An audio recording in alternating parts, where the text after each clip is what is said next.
Hello, and thank you for tuning into the Stuff I Heard podcast. I'm your host, Joshua Peak, and I've got something going on with my headphones. I've only got sound out of one ear. What's going on here? Here we go. Um, sorry about that. Little technical difficulties. Listen, this is not a perfect science. I'm figuring this out as we go. Um, this is the Stuff I Heard podcast, and Valentine's Day is coming up. I want to talk about Valentine's Day a little bit. I do keep notes on what I'm going to talk about, but sometimes I vary, obviously. You can see my little paper here, fun stuff. Uh, Valentine's Day is Monday. We have the Super Bowl, or I don't know if I'm allowed to say Super Bowl. Is that still allowed? I noticed that like now, anytime there's radio or something like that, they have to say the big game is this weekend. You know the one we're all talking about, the big game, the big one. And I guess it's some kind of copyright thing where the NFL is like, listen, we own the rights to the word Super Bowl. You know, whatever. I do like the fact that Cincinnati is sort of entering this as an underdog. They were a wild card team that had to beat several teams in their home stadiums, and they defeated them. I was really excited to watch Joe Burrow come up through the ranks and sort of become a pro football quarterback, which he looked like in college when he played at LSU and they won the national championship. Very talented quarterback. The rest of the team is incredible. But, you know, it's to me, it's the perfect storm of the underdog coming in to the Rams. I mean, it's the Rams they're facing, and the Rams are playing in their home stadium. And it's just another to Cincinnati, it's just another away game they got to win. And I like their odds. I think Cincinnati's going to pull it off. But all that being said, Valentine's Day is the very next day. Now, here's the question: how many people out there are thinking about Valentine's Day versus how many people out there are thinking about the Super Bowl? Because I work with a lot of guys, obviously, doing the job that I do. And we discuss it from time to time. And, you know, they all talk about having plans for having a party at their house to watch the game and, you know, this and that. And I'm like, hey, so what do you got planned for your wife? Well, you know, I think might go out of town the next weekend, or we might just do a meal Monday night or something like that. So this year, sort of Valentine's Day kind of took a back seat because of where it landed in coordination with the big game. And here in our house, we typically don't celebrate holidays like that. We don't buy each other gifts for things. We did in the beginning, but then it became a thing of, you know, do you up the ante every time? Do you go, well, last year I got you this, so this year I got to spend a little more. Oh, last year I got you this other thing, but you didn't like it because it didn't fit and it broke the first week you had it, or, you know, you buy things and you buy things and you buy things until what's the point of it, right? Like things are just things. And along the way, if you want something and you have a healthy relationship with your spouse and with your money, then you discuss what you're going to purchase along the way. We discuss purchases a good bit. We openly talk about the fact of, hey, you know, I'm looking at purchasing a new camera for the podcast room. Oh, well, let's talk about it. How much is it? Can we do that now, or should we wait a couple weeks? And part of it is being a grown up about things and going, yeah, I'll wait. Which we've done pretty helpfully, I would say. Um, if we have a large purchase like a vehicle, it's definitely a discussion that we have between the two of us, what we can afford, what we can get. You know, we want to get the best deal. We want to get something that's going to be smart. And, you know, if it's small things like I need some new socks or underwear or whatever, a new shirt, I mean, that kind of stuff, you just buy it. You just buy it because you need it, right? Neither one of us go out of our way spending crazy amounts of money on things that are just exorbitant. We don't buy things that are just to buy them. I think in the 1 year, little over 1 year that I've had my Nintendo Switch, I bought two games. So, I mean, I'm not one of those kind of spenders. I do, however, spend money at the grocery store because we eat. I mean, typically we eat a lot. It takes a lot to keep the two of us fed, and so it's not uncommon to spend, you know, $500 for two people to eat at home for the month. Kind of regularly. I'd say that's a pretty decent estimation of our budget, between 5 and 700 just on food at the house. That's not including food of eating out. Um, we have been doing this HelloFresh thing. They're not a sponsor. I'm not getting paid by them to talk about it at all. But we are trying some really cool dishes that I'm enjoying. Last night we had this really delicious mushu pork. It's fantastic. The only thing I don't like is the recipes that we've gotten so far. There's an element in there about cooking rice, and to me, the rice instructions never really turn out right. We end up having to cook it way longer than it says, and having to add more fluid to it, whether it's in the form of chicken broth or water or whatever. It just doesn't cook like the recipe says it should cook. If anybody out there's got some rice ideas for me, if they're using HelloFresh and you've got some ideas of what I could do different, let me know. I'm really curious. Now, the food itself is great because we've set it up for servings of 2, so she and I get to split a serving. I've been putting them on Instagram. You can go check out my Instagram. It's Joshua Peak. You can see my pretty picture there. And I've been tagging in HelloFresh. So if you're curious about that, you can look it up under HelloFresh. But last night was a really good dish. It had some pork meat, ground pork, with red cabbage and something else. Shallots, the little baby onions and shallots. We cut those up and caramelize the onions in with the meat, and then use the green part, the shallot part, for the part at the end, like a finish. But it was really fantastic. When we started making the rice, it came in a little tiny bag, and I thought, there's not enough here for us. But when we plated it and served it and ate it, I was like, I'm actually full. I like the portion control. I like the fact that it's making us try some things we wouldn't normally eat together. I mean, I couldn't tell you when in my life that I've ever bought red cabbage for the house. But having a portion size that's already, portioned out for us, and all I got to do is throw it into the food and eat it, it's great. Same thing we had something the other day with kale in it. And I was like, I don't know that I've ever bought kale on purpose. But having kale cooked into this dish made it really delicious. So, I mean, it is getting us to try some things we wouldn't normally try. And it's cheaper than eating out. It works out basically to about a little over $10 a person per meal. That's not bad. Not considering we're doing 2 meals a week like that. It's kind of a nice treat. So just an idea. I'm throwing that out there. If you're curious about something to do for Valentine's, you could signed up for one of these home service meal plans. I mean, it is worth a try. We've put it off for years. We've toyed around with the idea and thought about it and thought, I don't know, is that wasteful? Is it worth it? Are we going to get things we like? Is it, if we have to skip a week because we're out of town, is there a way to do that? Yeah, there's a way to do that too. So, we went on this morning and looked up some stuff that we're going to have coming up, and we were able to pick out some stuff. So anyway, back to Valentine's Day. Sorry, I keep rambling. I'm like the ADD podcast. Start talking about something and see a squirrel and run after it. Mentally, not physically. But Valentine's this year coming around. This year, I decided to do something different. I went online and I ordered some things. Some things are going to be sent to my wife at work, and some things are going to be sent to the house. Now, I can tell you guys, this is sort of a hint. If you're going to buy your girl something, whether it's your girlfriend or your wife or whatever, send it to her work. Okay?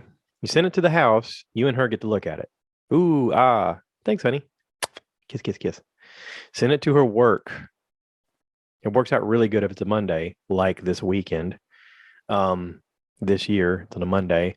Send it to her work, and then it sits on her desk all week, if she has a desk. Thankfully, my wife has a desk now. The biggest part of it is showing it off to people. Okay.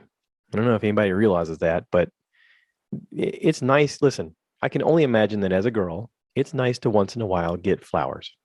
Even if you're past the age of getting flowers, even if you're in your relationship for 20 plus years and you don't really need flowers, and you realize it's a waste of money, and you realize all of the things that are tagged onto it, and especially because it's Valentine's Day and they've upcharged everything, and you're paying, 10 times more what it would normally cost to get them. Once in a while, it's nice to have. Once in a while, it's nice to be known that you're pretty. Once in a while, it's nice to be given pretty flowers to look at. Once in a while, it's nice to have flowers sitting on your desk that have been bought for you by someone who loves you so that other people in your office look at it and go, "Oh, that's so sweet." And then it's a constant reminder, maybe to the people around them, that you're loved. And maybe if someone isn't, then they go, "You're so lucky." And I know it's a weird psychological trick, but it is also true. I am so lucky. I'm lucky that I found my person. Um, when we started dating, this wasn't what neither one of us thought it would be. Neither one of us went into this relationship ever thinking that we would be married or together or combining a family or raising a family or whatever. All of the things that we've been through, it never started off that way. And here we are. And it's easy to get into a pattern and a rhythm of pay the bills, come home, go to bed early, pay the bills, come home, go to bed early. And you're living your life, but you're not living. You're just existing. You're putting food in the engine to make it go. You're remembering to once in a while tell each other, I love you too. You're going through a pattern of comfortable, but never, it's almost like walking by a field every day and never noticing that there's flowers there. Or you're putting your head down to do the work and you never look up once in a while to see the sunrise or the sunset. It's not intentional. People just get busy. Life gets in the way. Things happen. You have stuff that goes on with your kids. You have stuff that goes on with your parents. You have stuff that goes on with your friends. You have commitments that you've made and you have to do things for work and you're constantly being pulled in 1,000 different directions. And also within yourself, you're constantly struggling with the idea of, am I doing enough? Am I being enough? Am I living up to the expectations that other people have on me? Am I doing the things that I expect of myself? Is there ways that I can improve? Is there things that I could be doing better? What do I need to do for self-care? Like, I mean, it's amazing that everybody isn't ADHD. I mean, there's so much pulling our attention in all different directions. I mean, just this past week alone, we got the Olympics going on. We got the Super Bowl going on. We got Valentine's Day coming up. We got some weird protest thing about Joe Rogan where some people claim that he's a bad guy. And then you got this outrage of people who are in Joe Rogan's support going, "Hey, listen, he's a comedian. He's got a podcast and he's once in a while he said some bad things, but he's a good guy." And, then because I listen to Joe Rogan and I talk about him, people are asking me my opinion. "What do you think about Joe Rogan?" What do you want to know? He's just a guy. He said some stuff he regrets. He took it back. It's like, listen, sorry, I said some stuff I shouldn't have said. It can be taken out of context. I was using it to talk about something else, but here somebody's put a video compilation together and it makes me sound terrible. Yeah, I'm sure that could be done with anybody. Um, Once in a while, we all say stuff we regret. And every once in a while, you're in the public eye and people go, that's regrettable. I mean, just look at any politician, any comedian, anybody with a platform, anybody with a social platform, things they've said, we listen at it now and you go, did they really mean to say that then? Or was that regrettable? Would they now then say, I shouldn't have said that? Now, one of the things I like about the fact that Rogan was in all this is the fact that he has a huge platform where millions of people download every episode and he can immediately go, "Hey, listen, yeah, I said some stuff that was wrong. And I realized that and I'll try to do better." The stuff with the whole COVID thing, there was people out there in this outrage culture over COVID. He had on two of the top scientists in the world to talk about COVID. They told their opinions that were different than what the administration had said. And because of that, they got this outrage culture of people after them saying that they should be banned and they should be deplatformed and all this other crap. Okay, well, that's wrong. Just want to, I like to be the kind of person that just says, "Here's my cards on the table, so you know where I stand." That's just wrong. Okay. We live in America. This is the First Amendment area. Our country was founded on the First Amendment. It is a First Amendment for a reason. Freedom of speech. You should be able to say whatever you want. I don't have to like it, but you can say whatever you want. I can choose to turn you off if I don't like it. I can choose to not listen if I don't like it. But you should be able to say what you want. Now, with this pandemic thing and everybody trying to have a political phase on it and the media trying to get in their 2 cents worth because God knows they need the clicks, apparently. It's all about money. Every step of this is about money. I went to the store today, went in Sam's. They got a sign up on the wall says, mask suggested. Okay. Well, I've been triple vaccinated. I ain't wearing no mask. Walked around. I saw like one other person without a mask. One other person. And I knew the guy. I work with him. Then I went to my local grocery store. Sign on the wall says mask mandatory. I'm like, seriously? Still? Still. Okay, fine. I put it on, walking around. I saw like 10 people without their masks on. I went, you know what? I'm not wearing it. Screw it. I took it off. Finished my shopping. Got out of there.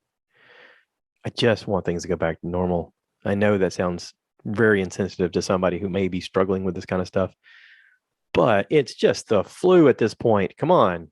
It really is just the flu at this point. I mean, this is my opinion. I'm just a dude. I have no medical background. I have no reason to say this other than the fact that I'm just like everybody else listening to this. I don't care anymore. I just don't care. I've gotten triple vaccinated. Get over it.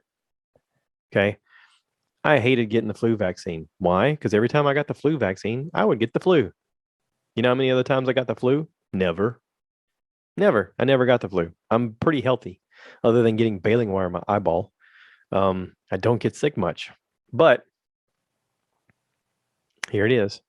This pandemic, this fear mongering had me out getting triple vaccinated so that I wouldn't transfer it on to my parents who are in, different stages of health issues and my in-laws and whatnot. And so I felt like I did the right thing. But now you're telling me I still need to wear a mask. I'm over it. I'm so over it. I saw yesterday that Orlando Universal has announced that they've lifted all mandates on people wearing masks if you've been vaccinated. And I was like, good, thanks. That's how it should be. If you're at risk, if you think you might get it, wear a mask. If you've been vaccinated, who cares? Don't wear it. That's exactly how it should be from day one. That should be from administration down. That should be the president saying, listen, just do this. Okay. If you feel like you're at risk, wear it. Okay. If you want to get the vaccine, get it. If you don't, fine. Stop issuing mandates. Stop making it mandatory. The word mandatory is making the entire world crazy. Up in Canada, they had just had this huge convoy of truckers. I don't even know the final number on it. I think I read somewhere it was supposed to be 50,000 and somebody else said 70,000 and somebody else said 100,000. I don't know what it ended up being. But truckers lined up on the way to Ottawa to protest in a convoy. They blocked the roads. A lot of the trucks ran out of fuel. People were going around and giving them fuel. People started getting arrested in Canada for giving them fuel. Anybody seen with a gas can was arrested. So Canada, being awesome, everybody in Canada started walking around the streets carrying a gas can because they were like, you know what? Arrest us all. None of us agree with this. This is all stupid. Good for Canada. Good for the truckers. Good for the country. Good for the world. I mean, kudos. That is ballsy. That is awesome, and I'm in support of it. I think it's awesome. I heard that supposedly a bunch of truck drivers are going to do that around the big game this weekend, all around Los Angeles. They're going to go there to protest. They're going to go there and they're going to block the roads. And I say, good for them. Do it. I'm in support of it. I don't care. Anarchy, baby. I mean, controlled anarchy, obviously. Our country was founded on protest. Our country was founded on people being fed up. America was founded on people being in another country going, I've had enough of this oppression. I'm gonna chance my whole life and my whole livelihood. I'm gonna throw everything away and get on this ship and trust that somebody's not gonna kill me on the way to this new world where maybe I can make it just because it's so bad here.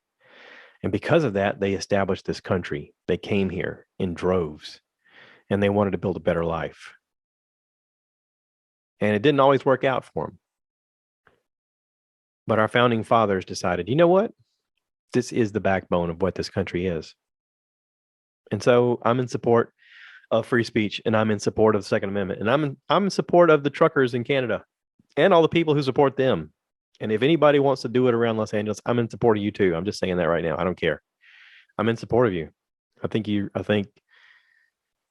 the country needs to understand, the people in power need to understand that they were voted by us to be representatives of us. And the whole idea of this representative government that we have was founded on the idea that most people didn't have a voice, and you had to have a representative from your territory on horseback go to places once in a while and vote on things depending on what their people in their district wanted. And somewhere along the way, we lost sight of that. We lost sight of the fact that we elect people to be in power. We elect people to have a voice for us, and we forget to talk to them and tell them what's important to us. So here it is. Here's our chance. Tell people. Get a list of your senator, your congressman, your local representatives. Tell them. Tell them what you feel. Make their phones ring so much that they have to listen. That's the only way this changes. That's the only way. So, I know you guys didn't tune into here to listen to me rant about COVID or masks or any of that, but ADD, back to Valentine's Day. So Valentine's Day, yeah. Send your wife, send your girlfriend stuff in her office so the other girls in the office can be jealous. And that way she feels even more special. There, I said it. I said it out loud. There it is. It exists. Maybe one day all these podcasts will come around and people pick up nuggets of this and be like, that's actually a good idea. And nobody ever told me that. That was just something I figured out along the way. Trial and error. And I don't know if other people know that, but I figured why not say it out loud. And I know my wife will listen to this podcast. And honey, I love you. And I know you're going through a lot right now. We got a lot of personal stuff going on with our family. And I just wanted her to know how much I love her and how much I appreciate her and how much I think she's beautiful. And I like to get my girl some pretty flowers once in a while. And maybe some other stuff. So, let's shift gears a little bit. I'm listening to a really good podcast right now with Bert Kreischer on the Bertcast with Brian Simpson. Brian Simpson is a stand-up comedian, and they do almost 4 hours of a podcast. Now, I've only listened to the first hour and a half so far. I only listen to it in the car on the way to work and on the way home, and if I'm going out and running errands, it's in the car. But Brian Simpson's very interesting in the fact that he's a stand-up comedian. He's on Netflix's new, whatever their special is, the Degenerates season 2, I think it is, or Netflix is a joke. I don't know, one of those Netflix specials, just for laughs or whatever it is. It's on Netflix. It just came out not long ago. He's the one that opens it up. He's hilarious. A lot of his comedy is very serious. Like he's not like Bert. A lot of people call Bert the jester storyteller in a way, because he wants to make you laugh. He wants to be silly. He wants to tell you a story that gets you engaged and makes you understand where the funny is in the story. And Brian's sort of a storyteller too, but he likes to look at the absurd of it and find the humor in it. But it's also a serious kind of humor. But it's good. It's really good.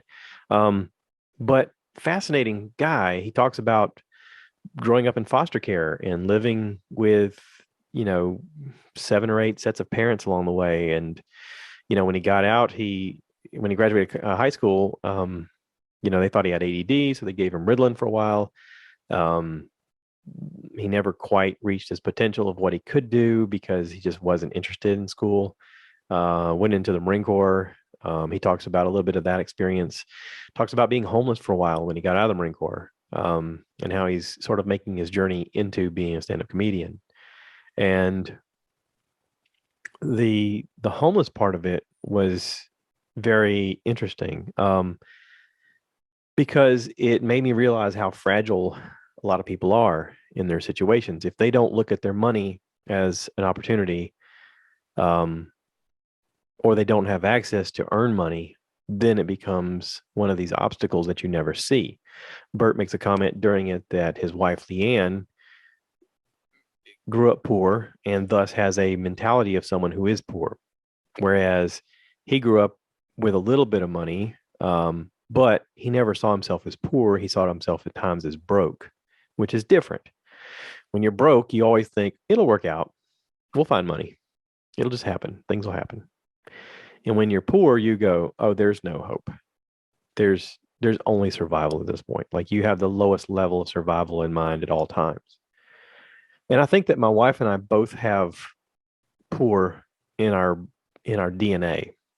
We both grew up poor. We both grew up wondering how we were going to make things happen that wasn't available. And thus it made us make choices along the way that sometimes weren't the best choice, but it was what we thought we needed to do to survive.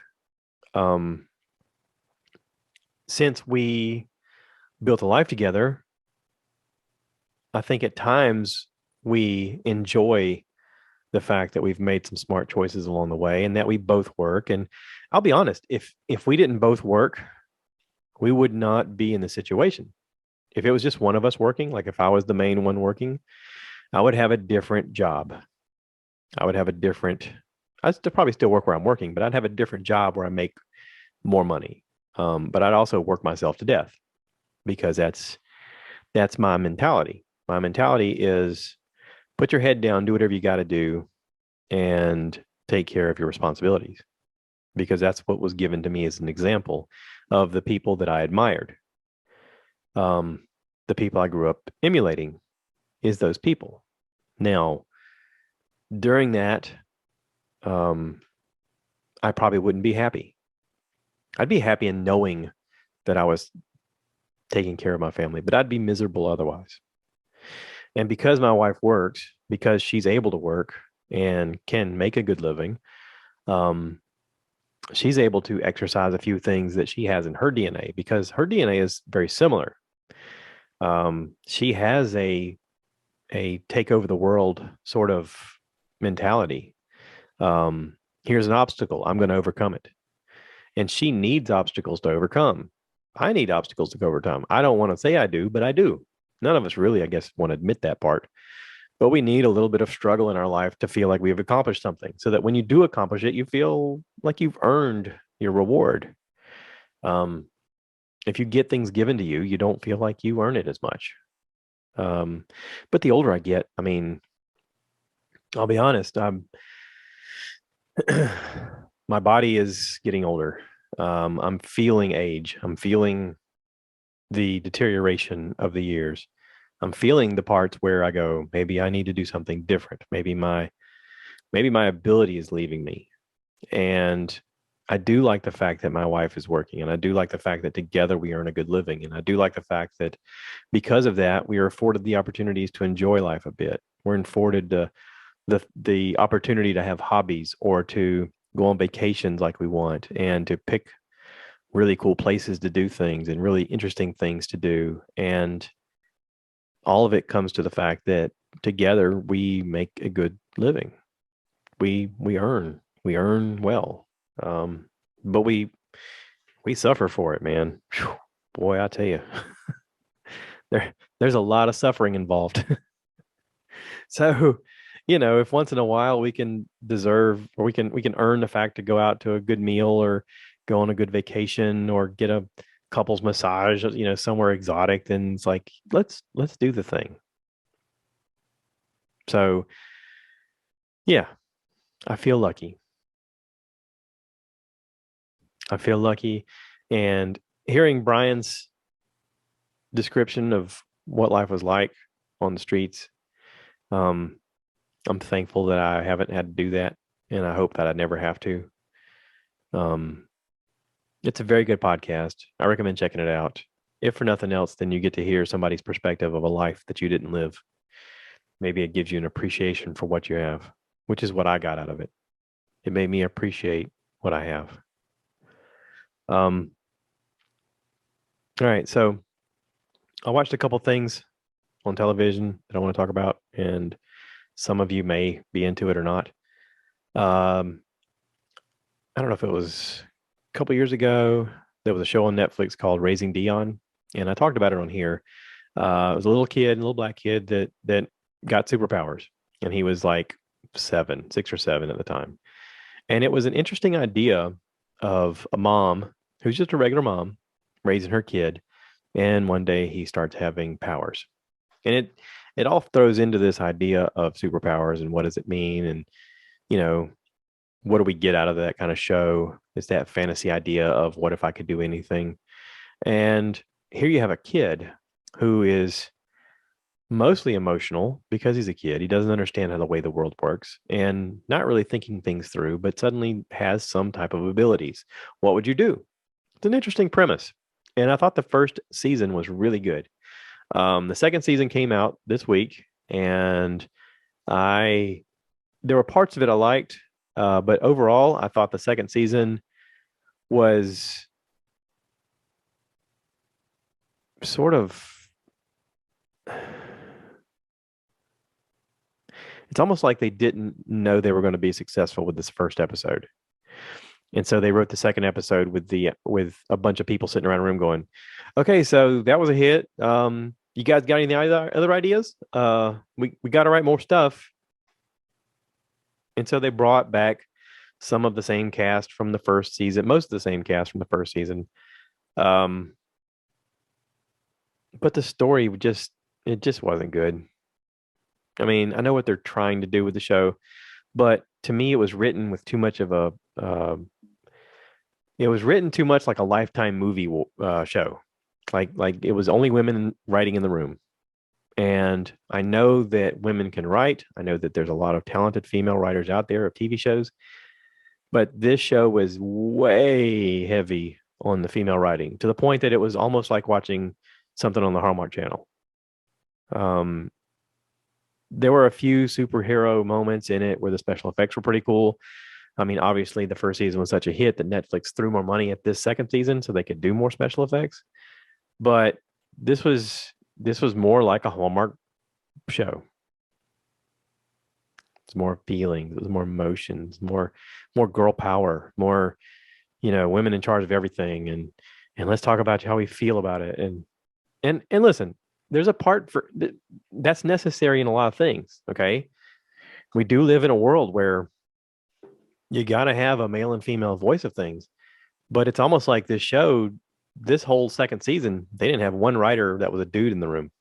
I mean, that's just my opinion. I may be wrong. Maybe you got a bunch of beta males over there just veganing out and eating tofu and being like, listen, I think we should talk about her struggle. Okay, whatever. Whatever. Whatever. I didn't like it. I didn't like it. I like Dion. I think he's a cute kid. I like Esperanza. I think she's adorable. I think that I think that they're both going to become actors later on and do a lot of things. I think the mom in the show is really talented. Um, and that's about it. So then let's switch gears a little bit and talk about what I wanted to talk about the most, which is the Book of Boba Fett season finale. Now, obviously, I'm a Boba Fett fan. He's behind me on the wall. I've got him kind of everywhere in this room. Uh, okay, so if you haven't watched Boba Fett, then you can just skip the rest of this podcast because I'm going to talk about it throughout the rest. If you haven't seen the season finale, and you don't want to hear it, just end it now. It's been a fun podcast. Okay. I'm going to spoil everything because I'm going to talk about everything. Okay. I'm a Star Wars fan still here. Okay. So, Book of Boba Fett season finale to me was everything that I wanted to see with one exception. And I'll go through it. Okay. You get to see a very cool interaction, a showdown, if you will, of Boba Fett facing off against Cad Bane. Supposedly the dent in Boba Fett helmet was created by Cad Bane in a shootout that they had. Cad Bane raised Boba Fett to be a bounty hunter. If you watch the Clone Wars, you can see where that sort of transitions and happens. He comes up as a young boy, and Cad Bane is a badass bounty hunter, and he looks like the country western gunslinger. He's got the big brim hat, and he's got the spur kind of sound when he walks. And, we talked about the fact that the Mandalorian is kind of a space Western. Well, Cad Bane fits right into this as being the bad guy, the hot hand, the really quick draw. We got to see this in the last episode where he shot down Cobb Vanth. They had a duel right there on the streets, and Cad Bane shot him down, man. He shot the sheriff and he also shot the deputy. So we get to see another face off of that, which was really cool. We get to see Boba Fett riding a Rancor, which they talk about a lot. They talk about the fact that in the first animated version of Star Wars, they had Boba Fett riding a mythosaur, which is the symbol that he wears on his arm. That's the symbol for the Mandalorian, that mythosaur. There's a mention of it with the armorer where she's talking to Mando and she says the mythosaur is a myth. Like it's been thought of to be extinct. She mentions to him the fact of, have you taken your helmet off? And he says, I have. And she's like, well, the only way you are a Mandalore no more. And she's like, you got to go to the mines, to the water underneath the mines of Mandalore. And he's like, but it's been destroyed. She's like, I have spoken. Kind of, she didn't say I have spoken, but this is the way, is what she says. I had a long discussion with my wife about that episode and the fact that we rewatched it together. And she was like, I don't understand. What does this part mean? In the beginning, where Mando shows up with the Darksaber and he starts slaying bad guys, he's having trouble wielding the blade because it's heavy. It only responds to you when you understand how to use it. If you're fighting the blade, it won't work. You have to understand to use the blade the right way. And part of that is the Force. Part of that is your intentions, your thoughts, your feelings. You have to know that what you're doing is right and true, and you got to believe in it. If you don't believe in it, it's going to be a burden and it's going to be something that you can't do. There's a big face-off between one of the Mandalorians and Din Djarin, where he wants the Darksaber because it belonged to his lineage, his family lineage. I don't know the name right off the top of my head. Tar Vista, I think, is the first guy that had it. And I was explaining to my wife that in the animated series, you get to see the point where Darth Maul defeats this guy. I don't remember his name. Something Vista was his name. Visla, whatever. And Darth Maul wins the blade in combat. He then puts the blade in some type of tomb in the ground, in a cave or something. And then Sabine Wren finds it. Sabine Wren is Bo-Katan's sister. When she finds it, she comes out and she's got the thing and she's using it on a regular basis. And she's sort of getting some instruction from Kanan. And in that process, she comes into contact with Bo-Katan. And Bo-Katan understands the meaning of the blade, whereas Sabine Wren really doesn't care. And she's like, you have the blade. You are the rightful ruler of Mandalore. And she's like, I don't want to rule Mandalore. And she's like, well, I do. And she goes, well, here, you take it. So she basically gives it to Bo-Katan. And so by giving it to her, it's a gift. Bo-Katan didn't earn it. So the people who are being ruled under Bo-Katan at the time, they splinter off and they have a faction because a lot of them were like, hey, you didn't earn it. You're not the ruler. And so there was an outcast of people. In this first episode, in the beginning, when Din Djarin goes to find the armorer, she makes a comment about how their sect, which means they're a separate group of people that believed in something completely different, such as not taking off your helmet and the whole you must win the Darksaber thing. Their sect was cast out onto a moon outside of Mandalore.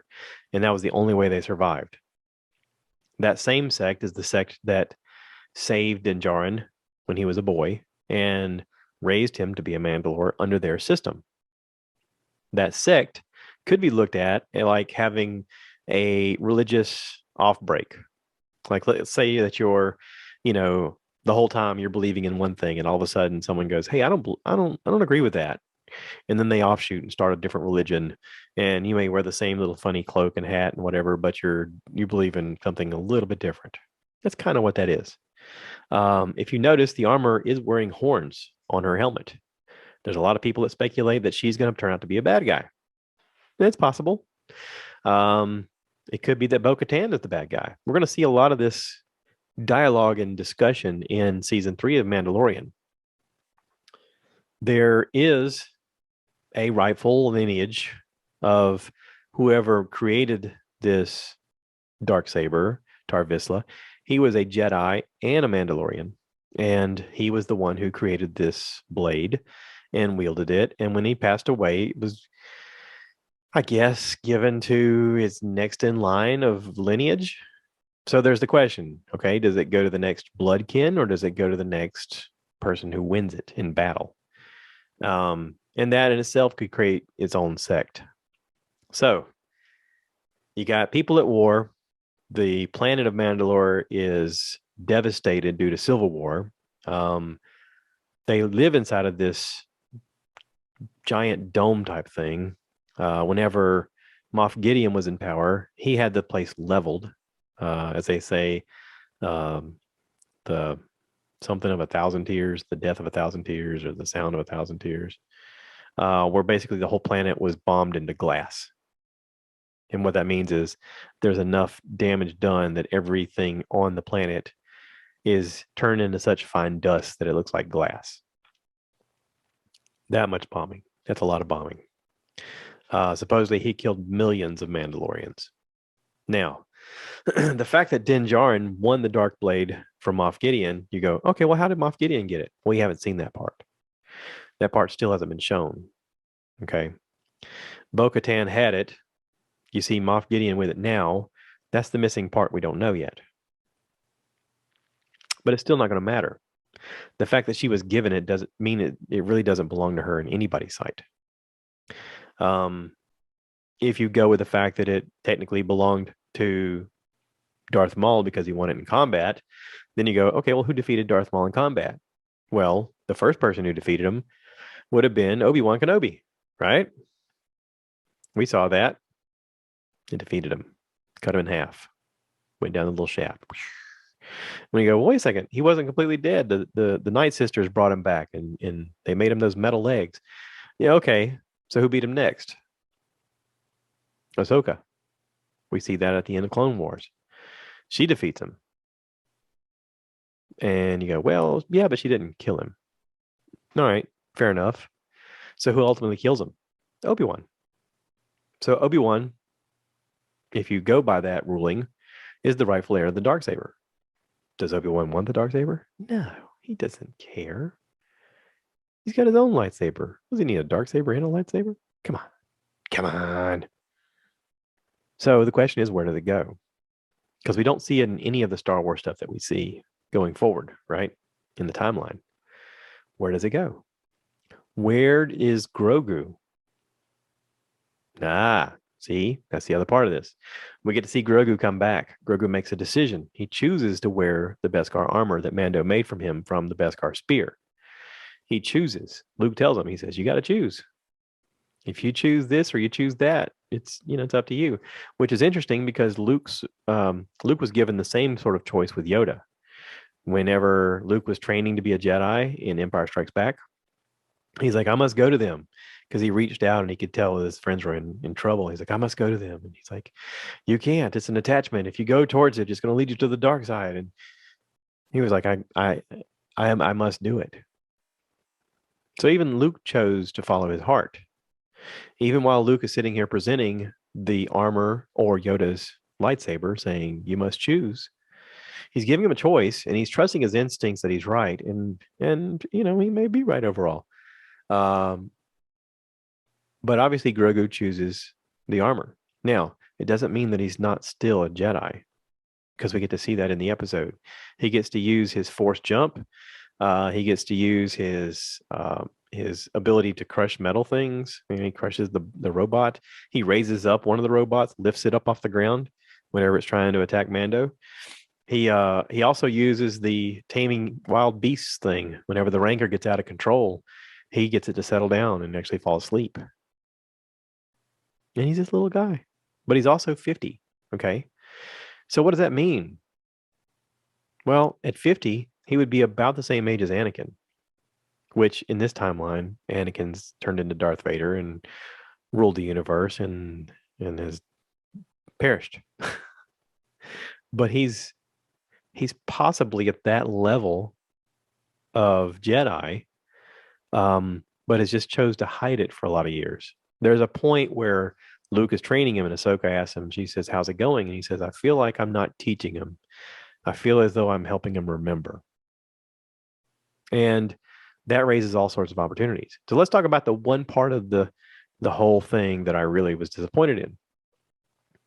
And I know this is silly, but when Grogu steps out to save Mando and he does his arm like this, I thought instead of him lifting that metal droid thing, I thought he was reaching out, was going to like have the dark saber come to his hand, or he was going to maneuver the dark saber with the force to chop the thing up into a bunch of pieces. I was like jumping off the couch, grabbing my wife, going, "Oh, it's going to happen! It's going to happen!" You know, I was so geeked out and dorky and nervous and excited. It was so much fun to watch. Um, I really like the fact that Dave Filoni and Jon Favreau were fans of the show, and that they've created such a catalog, and that Filoni has worked so much with Lucas to discuss a lot of the stuff about what they wanted, what they planned, what they would like to do. They have a lot of callbacks to this. There's a lot of references of things that come back. To me, this was the first episode where they've shown Fennec Shand being a master assassin. I mean, you get to see her go in and basically take out a room full of bad guys, and they never saw her coming. I mean, that was awesome. That's how she was in the animated series. See, here's the thing: is the animated series, you don't have any limitations upon special effects, and you don't have any limitations upon what the people's physical ability is, because you are dealing with actors who are getting older. A lot of these actors, there's at least 3 of them that are in their 60s, and you go, okay, I really expected you to move more or do more. You know what I mean? I've heard a lot of people say that about Boba Fett in this season, is that they really expected him to just kick more ass, and he just hasn't. There's a lot of him just standing around, and there is a lot of him just standing around. And I was disappointed in the first 4 episodes.